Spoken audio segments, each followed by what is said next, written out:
Hi, everybody. Welcome to Meet the Mailers. I'm Paul Bobnak for Who's Mailing What, and today I'm talking with Jessica Akinwale, co-founder of TRAK Data. Before we get started, keep in mind that you can join our conversation by commenting in the box below, show your support by tapping the like button, and to get notified of when we add new videos to our channel, click on subscribe. Now let's meet today's guests. Welcome, Jessica. Thanks for coming in today. Of course. Thanks so much for having me. I appreciate it.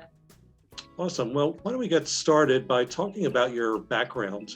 How did you get involved with direct mail, and what are you tasked with in your role at TRAK?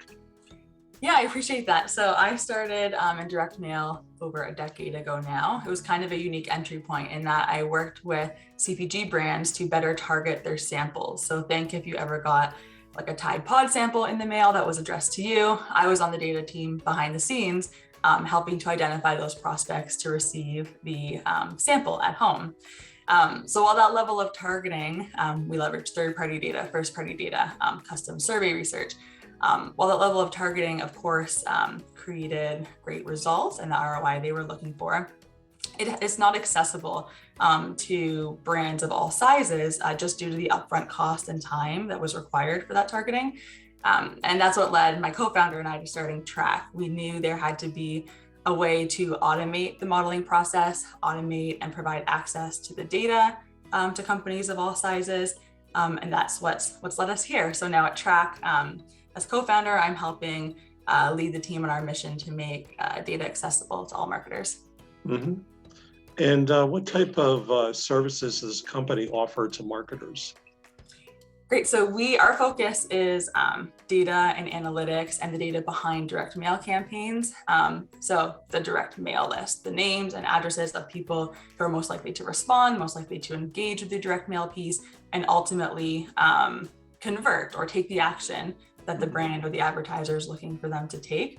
Our big differentiator, if you will, is we have an online SaaS-based platform called TRAK that allows anyone, regardless of data science background or degree, to go in, access this national third-party data. So we're talking 250 million consumers nationally, thousands of data points on each person, and most importantly, the modeling is automated. So me as a non-data scientist, I can go into the tool, upload a list of my customers, and the tool automatically create that model, provide me with the target audience that I can download direct from that tool. Mm-hmm. Yeah, that's pretty impressive. I appreciate that. And it's been a big difference because before, these things took weeks, not hours, right? So now right. Anyone can access that level of targeting without, a pay-as-you-go kind of structure, as opposed to larger engagements and contracts and weeks and months put into it. So let's talk about data. Generally speaking, we know that data has always played an enormous role in direct mail marketing. What are the challenges that marketers face today that make it absolutely essential to focus on your data?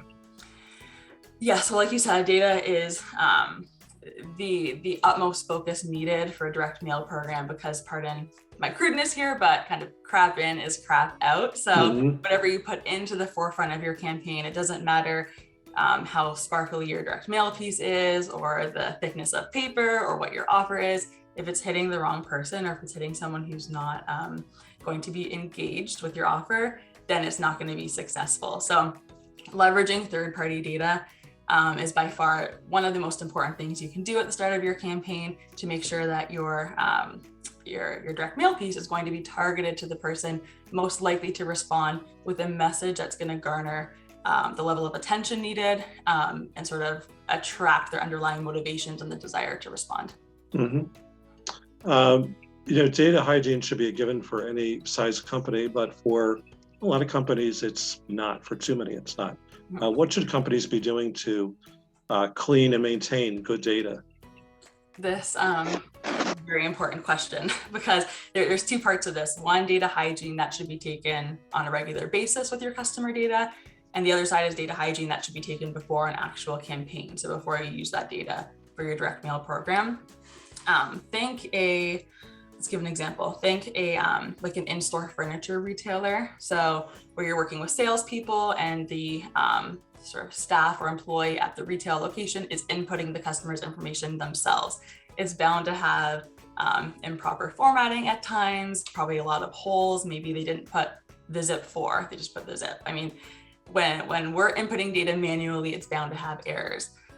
So to sort of fix that on an ongoing basis, you can match your customer data to third-party data files, like Axioms or Experience data like we have at TRAK, to fill those holes. So if we match Jessica Akinwale to third-party data from 123 Main Street, maybe the zip 4 was missing, they'll fill that in. Maybe my name was misspelled, it'll correct that. So to kind of fill those holes in the data. And then from a campaign perspective, there are a few processes you should definitely take before you execute a direct mail campaign. One is NCOA verification, so national change of address, to ensure your data is most up to date. This can be done monthly. For example, just run your data through this process to make sure it's the most accurate. Same thing with CAS standardization. So get your data in a format that's going to work best with the USPS for your postage. Make sure you have the zip 4, again, fill any holes. And you can do all of that by, again, matching your data, your customer data, to that third-party data file. Last but not least is deduping. Oh, yeah. All the amount of money I see brands waste at times because they don't dedupe their own customer file or their own direct mail list. So you might send 2 catalogs to the same household because Jessica Akinwale and Jess Akinwale was inputted twice into the system. So simply deduping will save a ton of money as well. Yeah, I can believe it. I've seen tons of that as well. Oh, yeah, it's outrageous. Yeah, it's still such a big issue with a lot. With third-party cookies going away, more or less, companies have to look for other sources to supplement or enrich their data. What are your thoughts about that, and what effect will this have on direct mail? Yeah, that's a good one because it is very prevalent right now, the talk of this in the industry. And the good news is direct mail is not going to necessarily be affected, or at least in the way one might think. And that is because, so direct mail, we can consider that, let's say, the first real addressable media, right? Where again, Jess Akinwale at 123 Main Street, first name, last name, address, you know where to find me. There's third-party data tied to that. Then with the growth of online, cookies became a really easy way to kind of track, monitor activity, follow your visitors and customers across sites and channels, et cetera. But with that growth online, these huge identity resolution companies will say, started to map and resolve all those different identifiers. So the cookies and the IP addresses and emails and phone numbers, and match those back to Jess Akinwale at 123 Main Street. So kind of resolve them back to an individual record. So even with cookies going away, if your foundation is direct mail or if your foundation is offline data, you can still, regardless of cookies, send me a direct mail piece, load me to your Facebook Business Ad Manager campaign for a social campaign, match me to your DSP or your DMP for online, even for OTT, for television. Regardless of cookies, you can still find me and your prospects everywhere across channels. So it's good news for direct mail. Mm-hmm. Yeah, I think so too. In general, how can marketers use direct mail or direct mail as part of omnichannel to target and learn about their audiences without seeming too intrusive or creepy? That's another good one. And I actually spoke at a conference with one of those data aggregators a few years ago and the focus was this exact concept is we know so much about you. So on your record or my record, there might be thousands of data points literally telling brands and marketers exactly who we are, our exact lifestyle, demographics, who's in our household, what we do, and how do we use all that without being creepy, right? Yeah. For example, let's say there's someone who recently moved, a family, and they have 2 young kids, a 2-year-old and a 4-year-old, and I'm trying to sell them blinds. Let's say I'm not the creative person, so I'm on the team, trying to sell them blinds as a new mover. You do not want to send that family a direct mail piece saying, hey, we know you just moved. We have Spider-Man blinds for your 4-year-old because we know he's your son, and we have soccer star blinds for your 2-year-old daughter. And we know you make $50,000 a year, so here are our economical blinds. Definitely don't do that. That would be creepy.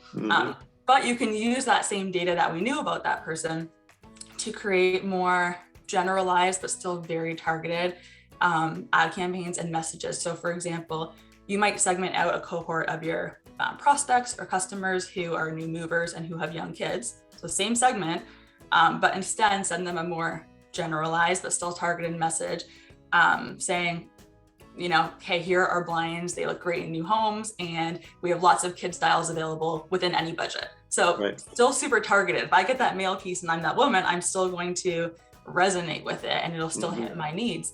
But it wouldn't be considered creepy. And last thing, there are third-party data usage accepted usage requirements for how to use that data that would prevent someone from doing that. And one of the key requirements is do not expose necessarily all of the data points that you have on a person in your direct mail piece. Right. Yeah, that makes sense because for all the reasons you cited, it just is really bad and it turns people off to your brand when you do that. Absolutely. Yeah, absolutely. And you're sitting there wondering, how do they know this about me? And it just creates so many issues. Yes. Can you talk about the role of modeling, such as lookalike and maybe two-stage as well in a direct mail strategy or campaign? Yes, absolutely. So if we focus on lookalike modeling, given that's the overwhelmingly most common model approach for direct mail, I think that's just because of its ease of access, and the requirements needed for lookalike modeling are low. You simply need a list of your current customers, and then you can build a lookalike model with a partner. So lookalike modeling, I guess, would be best described by comparing it to the alternatives. So without a model, you can create a list of prospects using, at the most basic level, let's say demographics and geography. So people who live within your trading area or your target zip codes. That's one. Second would be using all of that third-party data I've mentioned, so thousands of data points on each person, national scale and population, to say, okay, do I want to find people who have young kids in the home, who make 100 to 150 grand a year, who live in these places, who are interested in travel? You can use all of those data points to identify your target prospect audience. And let's say there are 20 million people nationally who fit your required filters. You would then pull from that 20 million the 100,000 you want to mail and go with that. So still much more targeted than nothing, but there's still some guesswork. We still had to choose the filters ourselves. I still didn't know the best 100,000. I just went within the available 20 million to find them. A lookalike model takes away any of that guesswork or sort of gut feelings that go into it, because the model will analyze all of the available variables and tell us the exact combination of those variables and weights of those variables to use to find the best prospects. And what that process looks like is we would take, or whoever's building this model would take in a list of current customers, match those customers to third-party data. So now you know Paul and Jess are customers, and here are the 1,500 data points on each of them. And the model will analyze that and come back with that recipe, like I mentioned, of the best combinations of variables to find new prospects who look just like Paul and Jess. And the benefit of this is the output is a scored file. So instead of, again, us choosing within 20 million people, the random 100,000 to mail, the output of this model is a scored file of literally 1 to 250 million, everyone nationally, on how closely they fit the model, meaning how good of a prospect are they? How much do they look like Paul and Jess? Does that answer your question? Absolutely, yeah. So we talked more than a little bit about different ways to use data, and what are some good tips for marketers to put together a variable data printing campaign? Yes, and very relevant, yes, to what we've been talking about, because at a minimum, sort of the minimum thing you can be doing to leverage variable printing campaigns is addressing or personalizing that postage piece with the first name, last name, and address of the prospect that you're sending it to, which would be considered this personalized printing campaign. And the benefit of that is you're targeting the person anyways, but think when you receive a mail piece, it's tangible, it's in your hand, you're taking a second. The benefit of just adding that person's name and information to it is there in terms of the response and the ROI you're going to see with the campaign. But beyond that, the possibilities are endless with these type of campaigns. I mean, you can go as far as segmenting your current customers, and based on the actions they take with you, the company themselves, you can send them custom mail pieces. For example, let's say my neighbor and I are both interested in travel, and I might get a postcard from this travel company that has a young or middle-aged family with kids on a beach, because that's what I'm interested in. And they might get from the same company during the same campaign period an ad with adventure travel with older kids, because that's what they're most interested in. And that can all happen kind of in real time throughout a campaign process, where there are different images, different offers, personalization again with the name and address that can be printed based on the information you have about that prospect. Last thing on these campaigns is I'd say I just mentioned a lot of information, but it's not a requirement. You don't need to have complex processes and massive CRMs and all this data in-house to leverage these type of campaigns. At a minimum, again, put the name and address on there. You're targeting them anyways. Maybe you could customize based on general interests or life stage, but the possibilities are endless. Yeah, they really are. I'm a big fan of it. I'm still kind of surprised that I don't see it used as much as it could be, and finding that sweet spot like we talked about between using a good amount of personalization, but not being too creepy or too intrusive way over here. So exactly, somewhere in the middle. What is the best value proposition, in your opinion, for direct mail? Why does it still work today? Very good question.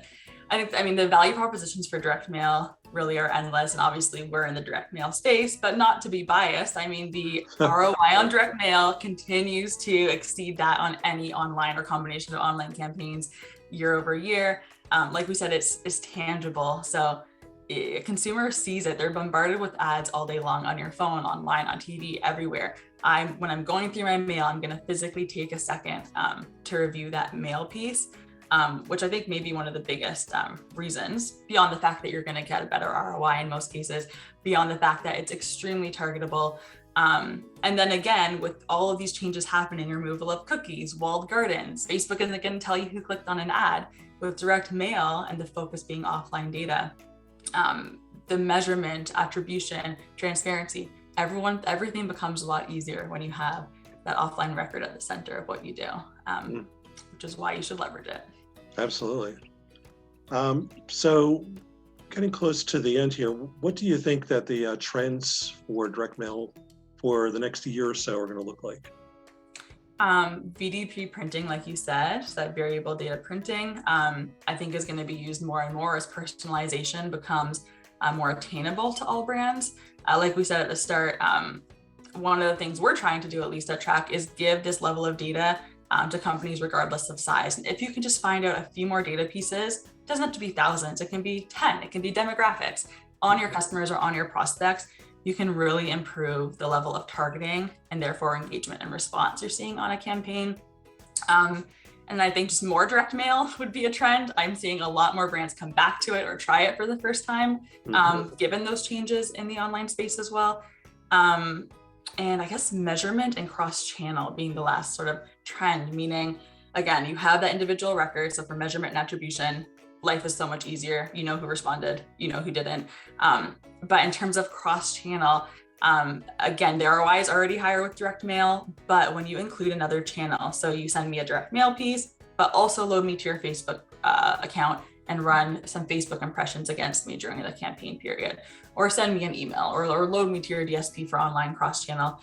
Multi-channel campaigns with direct mail at the root or at the foundation are taking off, I would say, and the results are supporting that. Awesome. Well, thanks, Jessica, again for being here today. Totally appreciate you and for being with us. How can people reach out and learn out more about TRAK? Great, thanks. Well, you can go to the website, trakdatainc.com. I'm sure there'll be some information in the description, as well as how to reach out to me directly. I love to talk direct mail, as you can tell, anything data related. Yes, so love this, and the website, trakdatainc.com. Awesome. Well, thank you again for joining us, and thank all of you out there for being with us today. And remember, you can join our conversation by commenting below. Show your support by tapping the like button and click on subscribe to be notified of new videos. If you're interested in being featured in a future Meet the Mailers, I want to hear from you.